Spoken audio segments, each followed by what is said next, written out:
सप्तम श्रेणी पिलाମାନଙ୍କୁ ମାଇଲ୍ସ ଏଜୁକେସନକୁ ସ୍ୱାଗତ ଜଣାଉଛି। ତ ପିଲାମାନେ ତମମାନଙ୍କର ଆଜି ଆମେ କ'ଣ ପଢ଼ିବା? ଭୂଗୋଳ। ଭୂଗୋଳ କ'ଣ ପଢ଼ିବା ନା ପାର୍ଟ 6ରେ ଯୋଗାଯୋଗ ବିଷୟରେ ଆମେ ପଢ଼ିବା। ଠିକ୍ ଅଛି।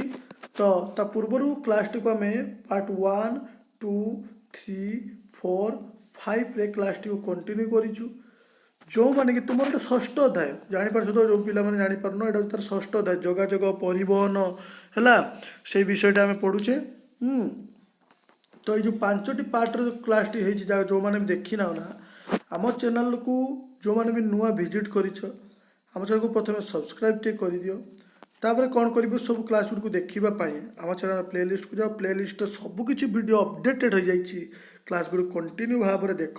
ଯଦି ଭଲ ଲାଗୁଛି ନା ତାହେଲେ କମେଣ୍ଟ କରି ନିଶ୍ଚିତ ଭାବରେ ଜଣେଇବ ଏବଂ ସାଙ୍ଗମାନେ ତ ସେୟାର କରିଦେବ। ଠିକ୍ ଅଛି। ତ କ୍ଲାସ୍ଟିକୁ ଆରମ୍ଭ କରିଦେବା। ଯୋଗାଯୋଗ। ଯୋଗାଯୋଗ କ'ଣ ନା ନିକଟରେ ନଥିବା ଲୋକଙ୍କ ପାଖକୁ ନ ଯାଇ ଯେଉଁ ଯେଉଁ ମାଧ୍ୟମରେ ସହାୟତା ଲୋକେ ପରସ୍ପର ଖବର ଅନ୍ତର ବା ଭାବର ଆଦାନ ପ୍ରଦାନ କରିଥାନ୍ତି କିମ୍ବା ବିଭିନ୍ନ ତଥ୍ୟ ସମ୍ବନ୍ଧରେ ଜାଣିବାକୁ ପାଉଥାନ୍ତି ତାକୁ ଯୋଗାଯୋଗ କୁହାଯାଏ। ନିକଟରେ ନଥିବା ଲୋକ ଅର୍ଥାତ୍ ଦୂରରେ ସେ ଲୋକ ଥିବ, ତା ପାଖକୁ ଆମେ ନ ଯାଇକି ଯେଉଁ ଯେଉଁ ମାଧ୍ୟମ ହେଲା, ଅର୍ଥାତ୍ ତୁମେ ଗୋଟେ ଫୋନରେ, ତୁମ ବାପା ଅଛନ୍ତି ଦିଲ୍ଲୀରେ, ତୁମେ ଅଛ ଓଡ଼ିଶାରେ, ତୁମେ କ'ଣ କଲ ନା ତୁମେ ଫୋନ୍ ମାଧ୍ୟମରେ ତୁମେ ଓଡ଼ିଶାରୁ କଲ୍ କଲ, ଦିଲ୍ଲୀରେ କଥାବାର୍ତ୍ତା ହେଲ। ତେବେ ଇଏ ମାନେ ଏଇଠି ତୁମ ବାପାଙ୍କ ସହିତ ଯେଉଁ ତୁମେ ବାପାଙ୍କ ପାଖକୁ ଗଲ କି ଯାଇନ ନା, ନ ଯାଇ ମଧ୍ୟ ତୁମ ବାପା ଦୂରରେ ଅଛନ୍ତି, ନ ଯାଇ ମଧ୍ୟ ତୁମେ ଯେଉଁ ମାଧ୍ୟମ ସହାୟତାରେ ତୁମେ ଖବରର ବା ଭାବର ଆଦାନ ପ୍ରଦାନ କଲ, କାହା ମାଧ୍ୟମରେ ନା ଫୋନ୍ ମାଧ୍ୟମରେ ନୁହେଁ କି, ବା ମୋବାଇଲ ମାଧ୍ୟମରେ ତୁମେ କ'ଣ କଲ, ଖବର ଅନ୍ତର ବା ଭାବର ଆଦାନ ପ୍ରଦାନ ଇତ୍ୟାଦି ତୁମେ କଲ, ବା କିଛି ତଥ୍ୟ ତୁମେ ଜାଣିବାକୁ ଚାହୁଁଥିଲ, ତୁମେ ଜାଣିବାକୁ ପାଇଲ, ତାକୁ କ'ଣ କୁହାଗଲା? ଯୋଗାଯୋଗ ବୋଲି କୁହାଗଲା। ହେଲା। ଆଗ କାଳରେ ଯୋଗାଯୋଗ ସ୍ଥାପନ କରିବା ମାଧ୍ୟମ ସୀମିତ ଥିଲା ଓ କଷ୍ଟସାଧ୍ୟ ଥିଲା, ନୁହେଁ କି। ପାରା ସାହାଯ୍ୟରେ ଗୋଟେ ଚିଠି ଅନ୍ୟ ଜାଗାକୁ ଯାଉଥିଲା, ନୁହେଁ କି। ତାପରେ ଆମର ଟେଲିଫୋନ୍ଟି ଥିଲା, ଏମିତି ସମସ୍ତଙ୍କ ଘରେ ଟେଲିଫୋନ୍ ନଥାଏ। ଠିକ୍ ଅଛି। ତାପରେ ଏମିତି କ'ଣ ହେଉଥିଲା ନା ଚିଠିଟେ ଡାକଘର ସାହାଯ୍ୟରେ ଚିଠି ପଠାଉଥିଲା, ଏମିତି ବହୁତ କଷ୍ଟ ସାହାଯ୍ୟ ଥିଲା ସବୁ। ତ କିନ୍ତୁ ଆଜିକାଲି ବୈଷୟିକ ବିଜ୍ଞାନର ବିକାଶ ଫଳରେ ଯେତେବେଳେ ଟେକ୍ନୋଲୋଜି ଆଗକୁ ଆଗକୁ ଯାଉଛି ବା ବୈଷୟିକ ବିଜ୍ଞାନର ବିକାଶ ହେଉଛି, ଯାହାଫଳରେ ଅନେକ ନୂତନ ତଥା କ୍ଷିପ୍ରତର ଯୋଗାଯୋଗ ମାଧ୍ୟମରେ ତଥ୍ୟ ଭାବର ପରିବେଷଣ କରାଯାଉଛି। ଏକ୍ଜାମ୍ପଲ୍ ନିଅ, ସେତେବେଳେ ଚିଠିଟା ପଠାଉଥିଲ, ଆଜି ପଠାଉଥିଲ, ମାସେ 2 ମାସ ପରେ ପହଞ୍ଚୁଥିଲା କି 15 ଦିନ 20 ଦିନ ପରେ ପହଞ୍ଚୁଥିଲା। ଠିକ୍ ଅଛି, ବହୁତ ଲେଟ୍ ହେଉଥିଲା। କିନ୍ତୁ ତୁମେ ଆଜି ଡେଟ୍ରେ ତୁମେ ଦେଖ, ଏବେ ତୁମର ଗୋଟେ ବହି ଦରକାର ଅଛି, ତୁମେ କ'ଣ କରୁଛ? ତୁମେ ସଙ୍ଗେ ସଙ୍ଗେ ଅନଲାଇନ୍ରୁ ବୁକ୍ କରିଦେଉଛ, 2-3 ଦିନ ଭିତରେ ଆସି ପହଞ୍ଚି ଯାଉଛି। ଠିକ୍ ଅଛି। କିମ୍ବା ତୁମ ବାପାଙ୍କ ପାଖରୁ ଜଣଙ୍କର ମୋବାଇଲ ନମ୍ବର ତୁମେ ଚାହୁଁଛ, ତୁମେ ଜଣଙ୍କର ମୋବାଇଲ ନମ୍ବର ଜାଣିନ, ତୁମେ ମୋବାଇଲ ନମ୍ବର ଜାଣିବାକୁ ଚାହୁଁଛ, ତୁମେ ସଙ୍ଗେ ସଙ୍ଗେ ବାପାଙ୍କୁ କଲ୍ କରିଦେଲ, ଫୋନ୍ କରିଦେଲ ଯେ ବାପା ମୋତେ ତାଙ୍କର ନମ୍ବରଟି ଦିଅନ୍ତୁ। ତୁମେ ସେଇଠି କ'ଣ କଲ? ସେଇଠି ତୁମର ଯେଉଁ ତଥ୍ୟ ପାଇବାର ଥିଲା ବା ଭାବ ଜାଣିବାର ଥିଲା, ସେଇଠି କ'ଣ କ୍ଷିପ୍ରତର ହେଇଗଲା, ମାନେ ବହୁତ ଜଲ୍ଦି ହେଇଗଲା। ଯଦି ଏ ଯୁଗରେ ଫୋନ୍ ନଥାନ୍ତା, କିଛି ଏତେ ଟେକ୍ନୋଲୋଜି ଆଗକୁ ଯାଇନଥାନ୍ତା, ବିକାଶ ହୋଇନଥାନ୍ତା, ତାହେଲେ ତୁମେ ଚିଠି ମାଧ୍ୟମରେ ତୁମେ ଦର୍ଶାଇଥାନ୍ତ ଯେ ମୋତେ ରାମର ଫୋନ୍ ନମ୍ବରଟି ଦରକାର ଅଛି। ଚିଠି ତୁମ ବାପାଙ୍କ ପାଖରେ ପହଞ୍ଚିବ, ପହଞ୍ଚିଲା ପରେ ସେଠି ତୁମ ବାପା ନମ୍ବର ଲେଖି ପୁଣି ଚିଠି ତୁମକୁ ଦେବେ। ତାପରେ କ'ଣ କରିବ? ତୁମେ ତା ଚିଠି ପାଇଲା ପରେ ଆମର ଫୋନ୍ ନମ୍ବରଟି ଜାଣିପାରିବ। ଏ ପ୍ରୋସେସ୍ ହେଇଗଲା ବେଳକୁ ତୁମକୁ 20 ଦିନ 25 ଦିନ ଲାଗିଯାଇଥିବ। କିନ୍ତୁ ଯଦି ଫୋନ୍ ଥାନ୍ତା, ଏବେ ତ ଫୋନ୍ ଅଛି, ଫୋନ୍ ମାଧ୍ୟମରେ ତୁମେ କ'ଣ ଗୋଟିଏ ମିନିଟ୍ରେ ତୁମେ ଜାଣିଯାଉଛ ରାମର ଫୋନ୍ ନମ୍ବରଟି। ନିଶ୍ଚିତ ଭାବରେ କାହିଁକି ନା ବୈଷୟିକ ବିଜ୍ଞାନର ବିକାଶ ହୋଇଛି। ବୈଷୟିକ ବିଜ୍ଞାନର ବିକାଶ ଫଳରେ ଆମର ତଥ୍ୟ ଓ ଭାବ ଗୁଡ଼ିକ କ୍ଷିପ୍ରତର ହୋଇପାରୁଛି। ହେଲା। ତ ଅତୀତ ସମ୍ବାଦ ପ୍ରେରଣ ଏକ ବ୍ୟକ୍ତି ଦ୍ୱାରା କିମ୍ବା ପାରା ସାହାଯ୍ୟ କରାଯାଉଥିଲା। ଏ କଥା ତୁମକୁ ଏବେ କହିକି ଆସିଲି। ଅତୀତରେ ସମ୍ବାଦ ପ୍ରେରଣ କାହା ସାହାଯ୍ୟରେ କରାଯାଉଥିଲା? ଜଣେ ବ୍ୟକ୍ତି ଦ୍ୱାରା କରାଯାଉଥିଲା କିମ୍ବା ପାରା ସାହାଯ୍ୟ କରାଯାଉଥିଲା।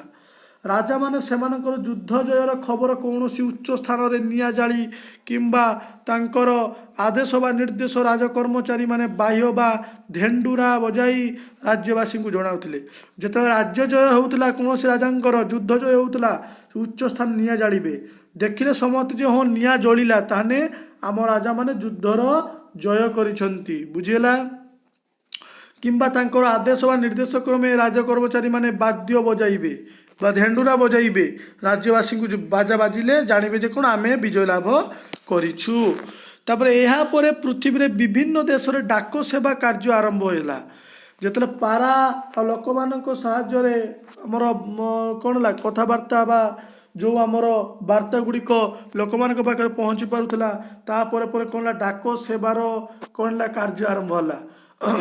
डाक सेवा केबे आरंभ होइतिला ना 1854 मसीह रे हैला 1854 मसीह रे डाक सेवा कार्य आरंभ होइतिला एवं भारत रे विभिन्न अंचल रे डाक और तार विभाग माध्यम रे उभय डाक सेवा और तारर सेवा संपादित होइतिला। तारर हैला एवं डाक सेवा 1854 मसीह संपादित होइतिला। मात्र 1984 मसीह डाक तारर विभाग को डाक विभाग और दूरसंचार एपरी दुईटी विभाग विभक्त करागला बुझिपार। 1854 मसीह दुई जन सांगरे थिले अर्थात डाक और तार विभाग एमान कौन होते उभय कौन माने सांग होते संजोग थिले किंतु 1994 मसीह विभाग कर दिगला। डाक को तार डाक विभाग कर दिगला एवं तार को कौन कर दिया दूरसंचार विभाग दुईटी विभाग रे विभक्त कर दिगला। डाक विभाग द्वारा जनसाधारण मानक मध्य चिठी पत्र बंटन करागला एवं मनी ऑर्डर व्यवस्था करागला। डाकघर जीवन बीमा इत्यादि को कार्यकारी करागला। ठीक अच्छे तापर कौन डाकघर द्वारा जनसाधारण मानक मध्य कौन कला चिठी दिगला मनी ऑर्डर व्यवस्था करागला और डाकघर जो जीवन बीमा रही से गुड़िक व्यवस्था को कार्यकारी करागला। डाकर सठिक और दक्ष वितरण पर 1972 मसीह आम देश में 6 अंक विशिष्ट डाक पिन कोड व्यवस्था प्रवर्तन करागला। ठीक अच्छे जो तुम पिन कोड बोली कौच है पिन कोड बोली कौच है पोस्टाल इंडेक्सिंग नंबर ता कह पिन है पोस्टाल इंडेक्सिंग नंबर। ठीक अच्छे तो ये जो आमर आम डाक चिठी पहुँचुची कि भाव में आम जाना किपरि आमको पिन नंबर मैंडेटरी होता है। ठीक अच्छे पिन नंबर दरकार पड़ता है तेणु डाकर सठिक बा दक्ष वितरण पाई माने पूरा परफेक्ट लोकों पाखे पहुँचापी 1972 मसीह आम सरकार कौन कले ना 6 अंक विशिष्ट पिन नंबर 6 अंक विशिष्ट होता है 6 अंक विशिष्ट डाक पिन कोड कौन गले आमर व्यवस्था प्रवर्तन करागला। जमीती आम पिन कोड एमती थाए 758030 ताले एटा कौन देख 6 अंक विशिष्ट ना यही भाया डाक पिन कोड तुम भी पिन कोड अच्छी नुह कि यही भाया पिन कोड सब व्यवस्था प्रवर्तन करा जाइथिला। विभिन्न भाषा पृथ्वीर विभिन्न अंचल संवादपत्र प्रकाश हो जोगाजोग क्षेत्र एक वैप्लविक परिवर्तन आनिला। तापर पर आस्ते आस्ते संवादपत्र प्रकाशित लोकों पाखे विभिन्न कथा जाई पहुँचला।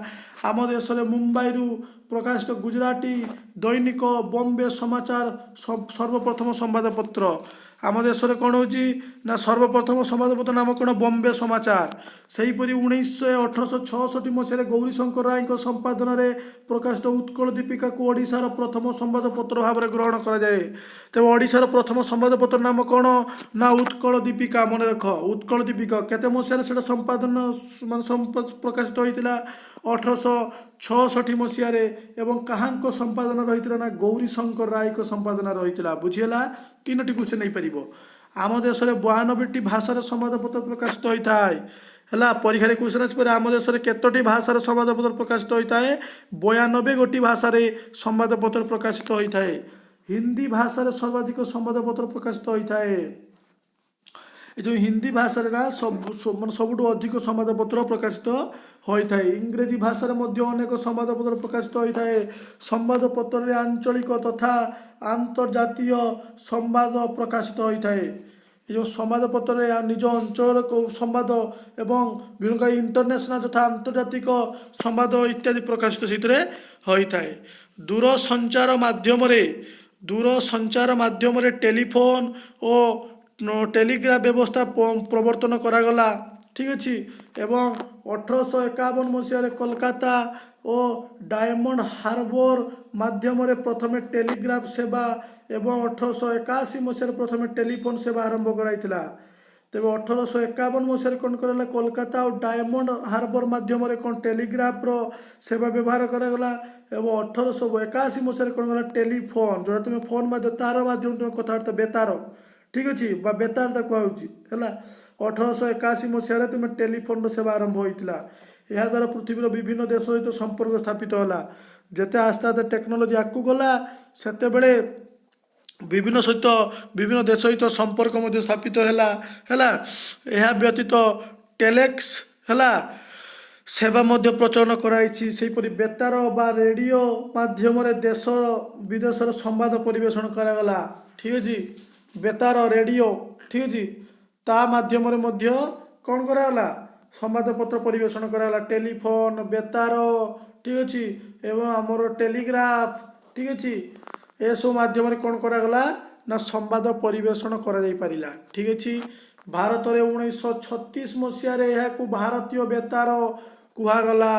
ଠିକ୍ ଅଛି। 1936 ମସିହାରେ ଏହାକୁ ଭାରତୀୟ ବେତାର ଓ 1957ରେ ଏହାକୁ ଆକାଶବାଣୀ ନାମିତ କରାଗଲା।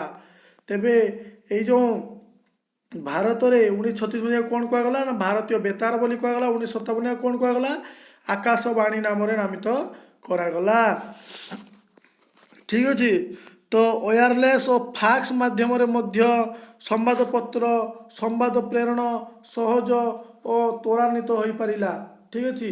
ୱାୟାରଲେସ୍ ତଥା ତୁମେ କ'ଣ ମେଲ୍ କରିଦେଉଛ, ଜିମେଲ୍ରେ ମେଲ୍ କରିଦେଉଛ, ଏଇଟା ୱାୟାରଲେସ୍ ମାନେ କ'ଣ କି ତାର ମାଧ୍ୟମରେ ଯାଉଛି କି, ଯାଉନି ନା। ତ ଟେଲିଭିଜନ ମାଧ୍ୟମରେ ମଧ୍ୟ ସମ୍ବାଦ ପରିବେଷଣ ଓ ଶିକ୍ଷଣୀୟ କାର୍ଯ୍ୟକ୍ରମ ପ୍ରଚାର ଓ ବିଭିନ୍ନ ମନୋରଞ୍ଜନ କାର୍ଯ୍ୟକ୍ରମ ଦୃଶ୍ୟମାନ ଶବ୍ଦମାନ ରୂପରେ ପରିବେଷଣ କରାଯିବାରୁ ଅଧିକ ଆଦୃତ ହେଲା। ଠିକ୍ ଅଛି। ଟେଲିଭିଜନ ମାଧ୍ୟମରେ ତୁମେ ବିଭିନ୍ନ ପ୍ରକାର ସମ୍ବାଦ ନ୍ୟୁଜ୍ ଗୁଡ଼ିକୁ ଜାଣିପାରୁଛ ଏବଂ କିଛି ଶିକ୍ଷଣୀୟ କାର୍ଯ୍ୟକ୍ରମ ମଧ୍ୟ ତୁମେ ଜାଣିପାରୁଛ ଏବଂ ବିଭିନ୍ନ ପ୍ରକାର ମନୋରଞ୍ଜନ ନୃତ୍ୟ ହେଲା, ତ ଶିକ୍ଷିତ କଥା ଇତ୍ୟାଦି ତୁମେ ଶିଖିପାରୁଛ ହେଲା। ଏହାପରେ ଅଧୁନା ଇଣ୍ଟରନେଟ୍ ପ୍ରଚଳନ ହେବା ଯୋଗୁଁ ଏହା ଏକ ପ୍ରମୁଖ ଯୋଗାଯୋଗ ମାଧ୍ୟମ ହୋଇପାରିଲା। ଏବେ ବର୍ତ୍ତମାନ କ'ଣ ତୁମେ ମୋବାଇଲଟା ଧରି ନେଉଛ ହେଲା, ତୁମେ ଇଣ୍ଟରନେଟ୍ଟି ଅନ୍ କରିଦେଉଛ, ଯାହାଫଳରେ ତୁମେ କ'ଣ ୟୁଟ୍ୟୁବଟେ ଦେଖିଦେଉଛ, କାର୍ଟୁନ୍ ଦେଖିଦେଉଛ, ନ୍ୟୁଜ୍ଟି ଦେଖିଦେଉଛ, ଆଜି ଭଲ ଟିକେ କୌତୁହଳ କଥା ଗୁଡ଼ିକ ଦେଖିଦେଉଛ, ଠିକ୍ ଅଛି, କମେଡ଼ି ଦେଖିଦେଉଛ।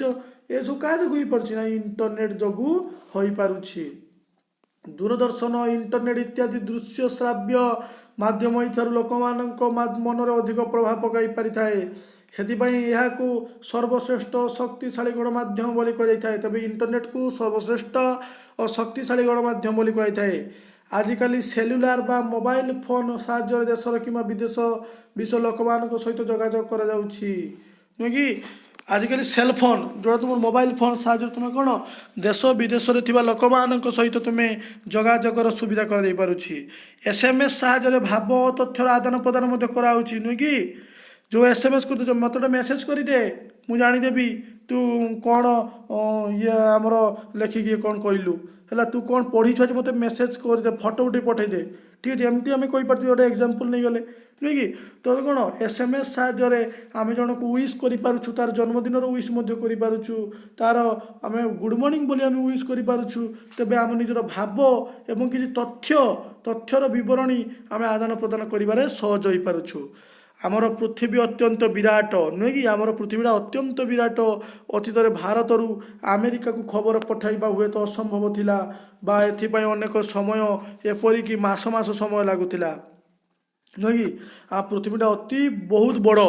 ତେଣୁ ଭାରତରୁ ଆମେରିକାକୁ ଖବର ପଠାଇବା କେତେ ବହୁତ କଷ୍ଟସାଧ୍ୟ ଥିଲା, ମାନେ ଅସମ୍ଭବ କହିବା ପାଇଁ ଗଲେ ଥିଲା, ନୁହେଁ କି। କିନ୍ତୁ ଏବେ କୁହ, ଏବେ ଆମର ଏମିତି ସମୟ ପହଞ୍ଚାଇଛି ଭାରତରୁ ଆମେରିକାକୁ କଥା ଜାଣିବା ପାଇଁ ଆମକୁ ଗୋଟିଏ ମିନିଟ୍ ବି ସମୟ ଲାଗୁନି, ନିଶ୍ଚିତ ଭାବରେ କହିପାରିବା। କାହିଁକି ନା ଟେକ୍ନୋଲୋଜି ଆମର ବହୁତ ଆଗକୁ ଯାଇଛି ବା ବିକାଶ କରିଯାଇଛି। ଠିକ୍ ଅଛି। ସେଲ୍ଫୋନ୍, ତାର, ବେତାର ଇତ୍ୟାଦି କେତେ ସବୁ ଟେକ୍ନୋଲୋଜି। ଏବେ ଗୋଟିଏ କଥା କହିପାରିବା, ଇଣ୍ଟରନେଟ୍ ମାଧ୍ୟମରେ ଆମେ ସଙ୍ଗେ ସଙ୍ଗେ ସବୁ ଜିନିଷ ଜାଣିପାରୁଛୁ। ଠିକ୍ ଅଛି। କିନ୍ତୁ ବର୍ତ୍ତମାନ ଏହିପରି ଆଉ ସୁବିଧା ନାହିଁ। ଆଜିକାଲି ପୃଥିବୀ ଯେକୌଣସି ସ୍ଥାନରୁ ଅନ୍ୟ ସ୍ଥାନକୁ मात्र किसी सेकेंड मध्यम अति सहज खबर पठाई पारुछि बुझिपारछु ना नहीं को अति सेकेंड किसी सेकेंड मध्य आम खबर पाई पारछु खबर पठेई पारुछु दूरदर्शन एवं इंटरनेट व्यवहार द्वारा अन्य देशर खबर संस्कृति चालीचलन संपर्क जानी पारुछु नुहे कि दूरदर्शन माध्यम इंटरनेट माध्यम आज अफगानिस्तान तालिबान मध्य जो जो भाया घटना घटला आम कौन अफगानिस्तान अच्छु ना तालिबान आम जो कौन जाचु ता विषय आम कौन खबर प्रसारित है बोली आम जापारू जे तालिबान अत्याचार अफगानिस्तान प्रति नुहे कि तो सेलुलार फोन एवं इंटरनेट रे विभिन्न कॉन्फ्रेंसिंग माध्यम पृथ्वीर विभिन्न स्थान लोक मान सहित सीधा सड़क कथबार्ता करवा सांग मान से कौन कर देखी तुम्हें वीडियो कॉलिंग माध्यम तुम्हें कौन करुच ए सांगटी कौन करुच्ची भाईटा कौन करुच्ची भौणटा कौन करुच्ची कौन रोषे हो तुम्हें वीडियो कॉलिंग माध्यम तुम्हें देखिपारुछ एटा क्या संभव हो पार्टी सेलुलार फोन द्वारा इंटरनेट माध्यम तुम्हें सहज हो पारुछि पृथ्वी रे थिबा विभिन्न व्यक्ति विशेष अनुष्ठान संस्था सह ए प्रकार अंतः संयोगीकरण व्यवस्थार उन्नति हेतु आम पृथ्वी संकुचित है मन हो पृथ्वीर विभिन्न कोण अनुकोण लोक मान मुहूर्तक मध्य कथबार्ता और भाव विनिमय हो पार आम पृथ्वी एक विराट ग्राम परिणत हो पारी नुहे कि तो यही कथा जानवा कथा लक्ष्य कर पृथ्वी रे तथ्य संचार क्षेत्र में विप्लव सृष्टि करुवा सर्वश्रेष्ठ माध्यम हूँ इंटरनेट पिला माने तो यह द्वारा कौन जेकोसी विषय संपूर्ण तथ्य आम पाइपु छात्र छात्री गवेषक एवं शिक्षाविद मानक यह ज्ञानर गंता घर पर कार्य करे है तो यार उपयोग कर जेकोसी व्यक्ति निकट में इलेक्ट्रोनिक मेल बा email full form electronic mail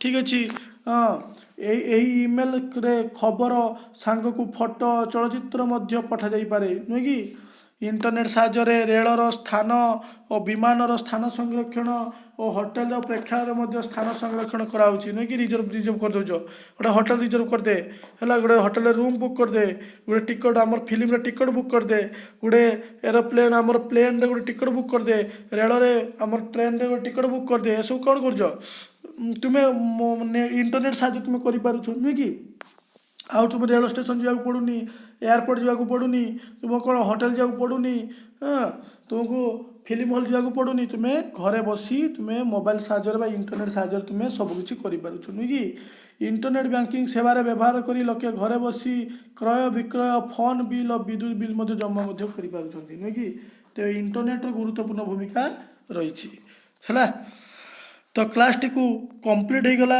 ए क्लास क्वेश्चन आंसर कर तुम मत टेलीग्राम चैनल सेंड कर जदि किसी न कर पारे मत तुम्हें जनाओ है ना आम परवर्ती अध्याय आम सप्तम अध्याय आरंभ करदे क्लास टी केमती लगला कमेंट माध्यम निश्चित भाव जनाओ जब भल लगी लाइक करो सांग तो शेयर कर दियो धन्यवाद जय जगन्नाथ परवर्ती क्लास भेट होगा।